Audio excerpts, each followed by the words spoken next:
warahmatullahi wabarakatuh. Alhamdulillah, wassalatu wassalamu ala Rasulillah wa ala alihi wa sahbihi wa man wala, wa la hawla wa la quwwata illa billah.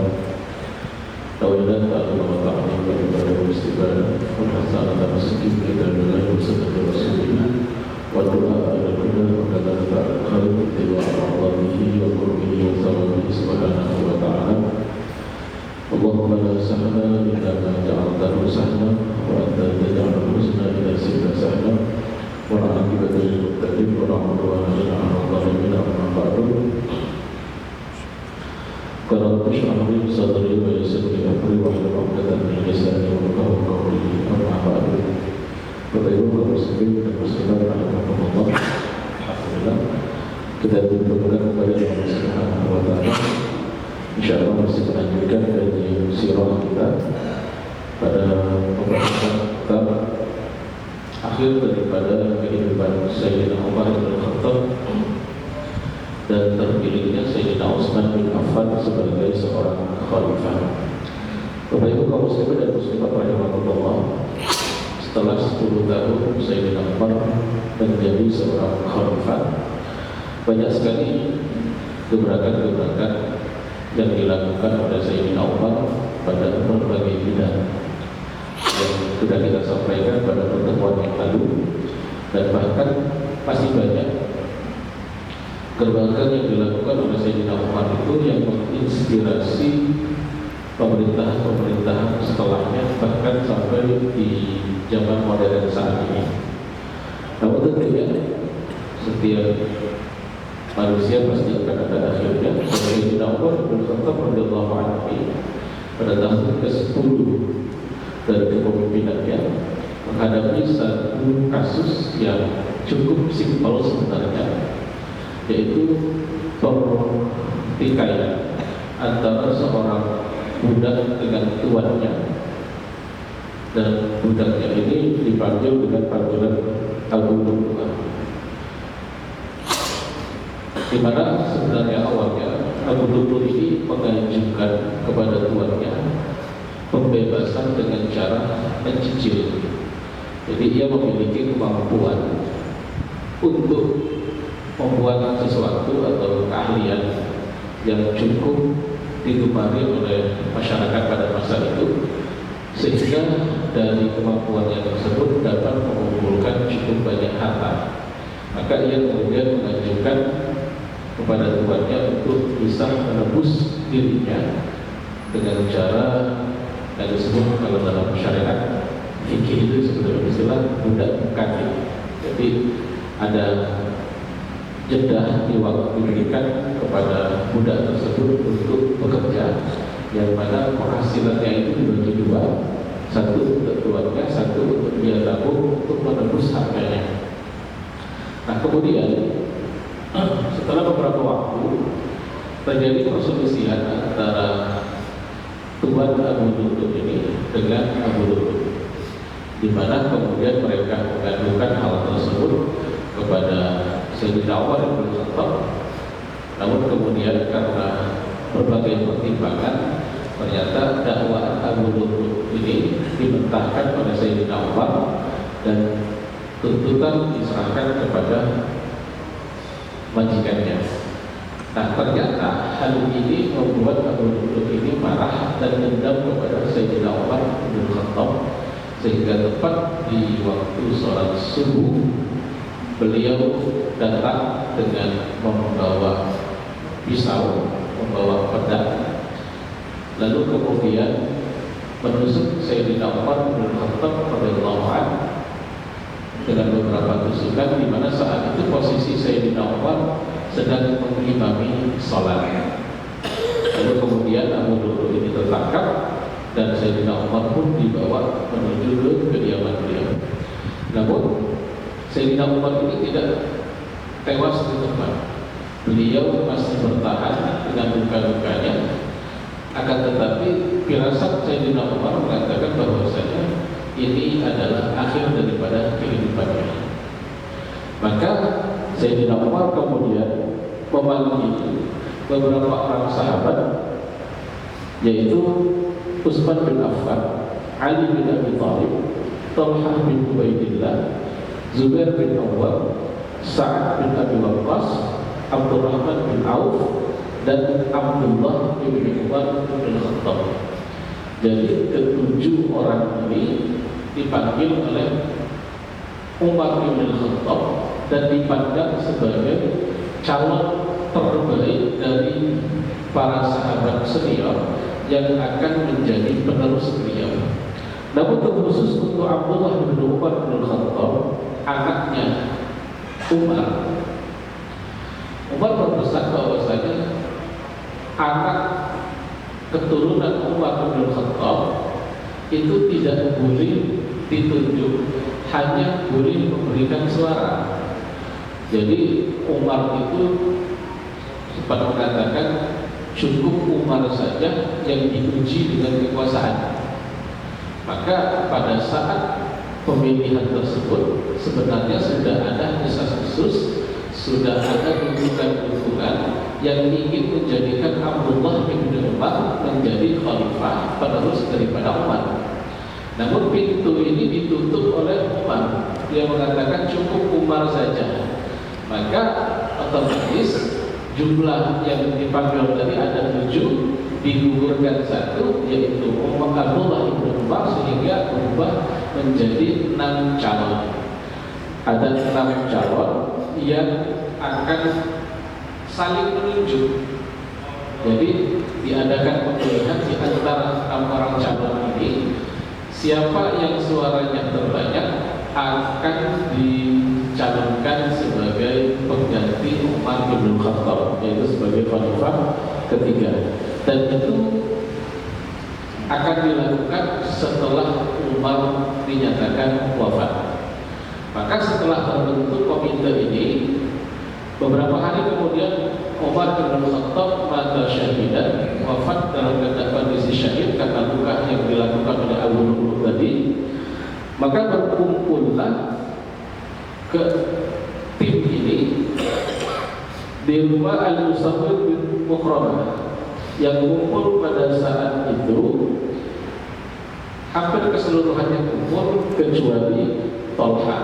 Talha pada saat itu tidak ikut kumpul.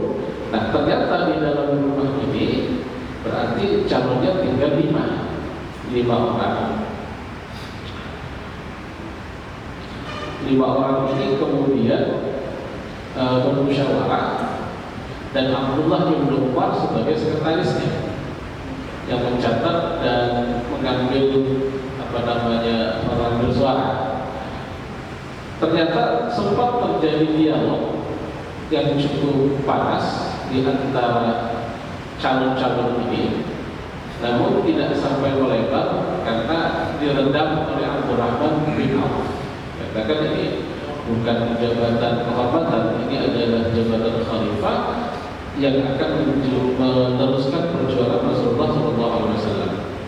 Maka kemudian Abdurrahman bin Auf mengatakan, apakah di antara kalian ada yang tidak mengundurkan diri dari pencalonan ini dan menyerahkan haknya kepada yang lebih utama?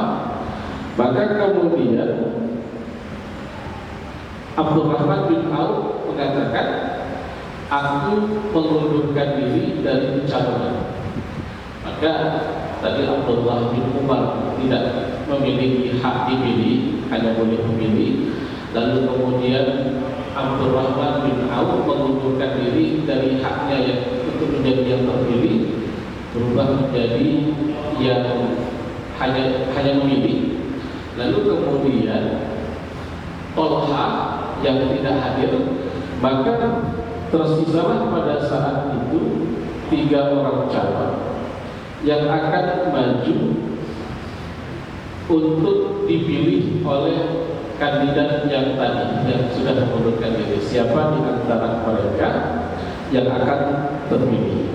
Maka kemudian setelah disisihkan, tersisa 2 calon, yaitu Utsman bin Affan lalu Ali bin Abi Thalib.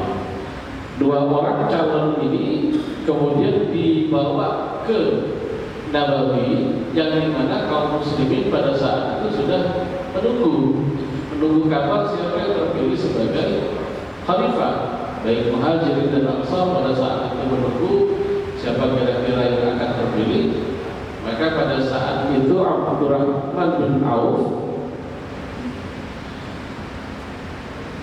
mengambil perjanjian dengan kedua kandidat ini dan menanyakan kesediaan. Pertama yang didatangi oleh Abdurrahman bin Auf adalah Ali bin Abi Thalib, lalu dikatakan kepadanya, wahai Ali, apakah engkau sanggup untuk bersumpah atas nama Allah dan berjanji kepada Allah bahwasanya engkau akan bertindak sesuai dengan Al-Quran dan Sunnah Rasulullah dan berdasarkan langkah yang telah dilakukan oleh dua khalifah sebelumnya? Maka Ali mengatakan, siap, aku berjanji. Pertanyaan yang sama kemudian ditunjukkan kepada Utsman bin Affan, dan Utsman bin Affan sendiri kemudian menjawab dengan jawaban yang sama. Lalu kemudian diadakan pemilihan sehingga kemudian yang terpilih suara paling banyak adalah sahabat Utsman bin Affan. Maka pada saat itulah kemudian diresmikan di baiat Utsman bin Affan ini menjadi khalifah ketiga pasca wafatnya Sayyidina Umar bin Khattab radhiyallahu anhu. Lalu siapakah Utsman bin Affan ini? Sosok yang bahkan Rasulullah SAW sendiri merasakan malu kepada diri beliau.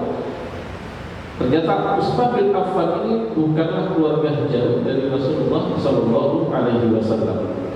Beliau dari sisi keturunan dari sebelah ayahnya, kakeknya adalah Abdul Manaf yang merupakan kakek Rasulullah SAW. Jadi ketemunya di Abdul Manaf. Kemudian ia lahir pada tahun kelima setelah Amul Fil, yaitu setelah tahun gajah. Jadi usia atau jarak usia antara Rasulullah dengan Utsman bin Affan ini terpaut sekitar 5 tahun. Sementara dengan Sayyidina Abu Bakar, Rasulullah ini terpaut sekitar 1 atau 1,5 tahun. Sementara ibu daripada Utsman bin Affan ini adalah Arwah binti Quraisy bin Rabi'ah bin Hubayb bin Abdul Syams, dan neneknya adalah Ummu Hakim Al-Bayda binti Abdul Muttalib, bibi Rasulullah dari pihak bapak. Jadi memang benar-benar keluarga dekat, bahkan mungkin bisa dibilang sepupuan antara Rasulullah SAW dengan Sayyidina Utsman bin Affan radhiyallahu anhu. Utsman bin Affan ini adalah salah satu di antara sahabat yang dijanjikan oleh Allah Subhanahu wa taala oleh Rasulullah surga. Di dalam sebuah hadis, Rasulullah SAW berada di sebuah kebun, di sebidang kebun. Kemudian Rasulullah memerintahkan kepada seorang sahabat untuk menjaga pintu masuknya dan memberitahu kalau ada yang datang. Tak lama kemudian datanglah Abu Bakar As-Siddiq radhiyallahu anhu meminta izin untuk menemui Rasulullah. Maka Rasulullah mengatakan kepada penjaga, berikan dia izin untuk masuk dan kabarkan kepadanya bahwasanya dia bagian daripada ahli surga. Tak lama kemudian datang Umar bin Khattab meminta izin untuk masuk menemui Rasulullah. Dan Rasulullah mengatakan hal yang sama, izinkan dia masuk dan kabarkan kepadanya bahwasanya ia bagian daripada ahli surga. Tak lama kemudian datang Utsman bin Affan radhiyallahu anhu meminta izin untuk menemui Rasulullah SAW. Di sini Rasulullah diam sejenak. Lalu kemudian mengatakan, izinkan dia masuk dan kabarkan bahwasanya dia adalah bagian daripada ahli surga.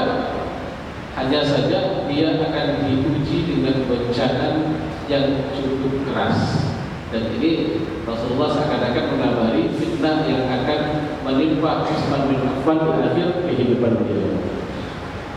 Dan di antara keistimewaan Utsman bin Affan adalah beliau adalah seseorang yang memiliki kemuliaan yang bahkan kemuliaan itu tidak dimiliki oleh Abu Bakar, yaitu beliau dicintai Rasulullah SAW sampai Rasulullah menikahkan kedua anaknya kepada Utsman, di mana Utsman bin Affan ini pasca diceraikannya anak Rasulullah Ruqayyah dan Ummu Kulsum oleh anak-anak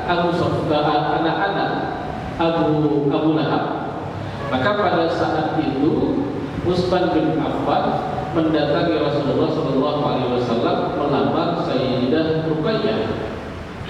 Maka Rasulullah SAW memandang bahwasanya Utsman bin Affan ini memang sangat layak dan sangat cocok dengan anak beliau Ruqayyah. Maka Rasulullah menikahkan Ruqayyah dengan Utsman bin Affan. Namun pada saat perang Badar, ketika pasukan Rasulullah SAW keluar di Badar, saat itu Utsman bin Affan sedang dihadapi kesusahan karena istri beliau Ruqayyah dalam kondisi sakit keras.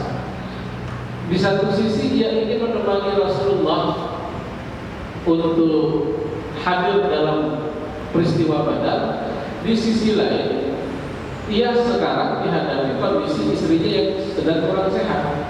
Maka Rasulullah menyampaikan kepada Utsman bin Affan, wahai Utsman, engkau mendapatkan pahala yang sama dengan orang-orang yang berperang, meskipun perang di sini adalah menjaga istrimu.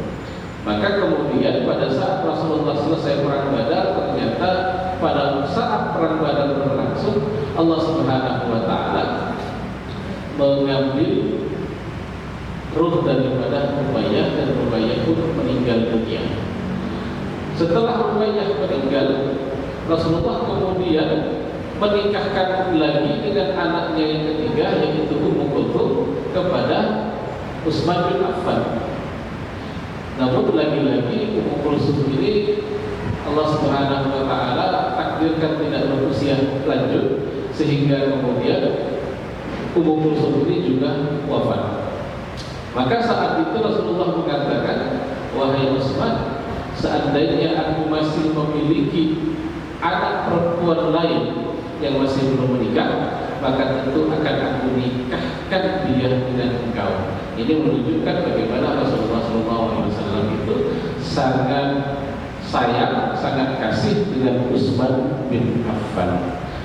Selain itu, Utsman bin Affan ini dikenal sebagai orang yang sangat pemalu. Dalam sebuah hadis, Rasulullah SAW sedang berbaring, setengah berbaring, dan betis beliau tersingkap. Beliau berbaring di dekat Sayyidah Aisyah, istri beliau. Maka tak lama kemudian pembantu beliau menyampaikan, ya Rasulullah, Abu Bakar meminta izin untuk menemuimu. Maka Rasulullah mengatakan, suruh dia masuk. Rasulullah masih dalam posisi yang sama, tidak bergerak. Kemudian Umar izin masuk, Rasulullah juga menyuruhkan, silakan suruh Umar masuk, dan Rasulullah masih di posisi yang sama. Tak lama kemudian disampaikan, ya Rasulullah, Utsman izin masuk. Maka Nabi mengatakan suruh Utsman masuk. Nabi duduk, merapikan pakaiannya dan menunggu kedatangan Utsman. Hal ini menarik perhatian daripada Sayyidah Aisyah, sehingga setelah mereka bubar, Sayyidah Aisyah bertanya ke Rasulullah, ya Rasulullah, Abu Bakar, Umar masuk, engkau tidak mengubah gerak tubuhmu, tapi mengapa ketika Utsman datang engkau merapikan pakaianmu, bersikap seolah-olah benar-benar menyambutnya? Maka Rasulullah menjawab, wahai Aisyah, kalau seandainya tadi aku tidak melakukan hal tersebut, maka Utsman itu tidak akan berani masuk, karena baginya itu adalah suatu hal yang membuat dia malu. Dan bagaimana aku tidak malu dengan orang yang bahkan malaikat pun malu dengannya. Ini menunjukkan bagaimana Utsman bin Affan ini adalah sosok yang halus, pemalu, dan memiliki tentu berimbang dengan kebiasaan beliau, yaitu kebiasaan yang sangat dermawan, yang mana harta beliau banyak sekali yang disumbangkan di jalan Allah. Lalu bagaimana kelanjutan daripada kisah Utsman bin Affan? InsyaAllah akan kita lanjutkan pada pertemuan yang akan datang. Ini saja dapat kami sampaikan. Assalamualaikum warahmatullahi wabarakatuh.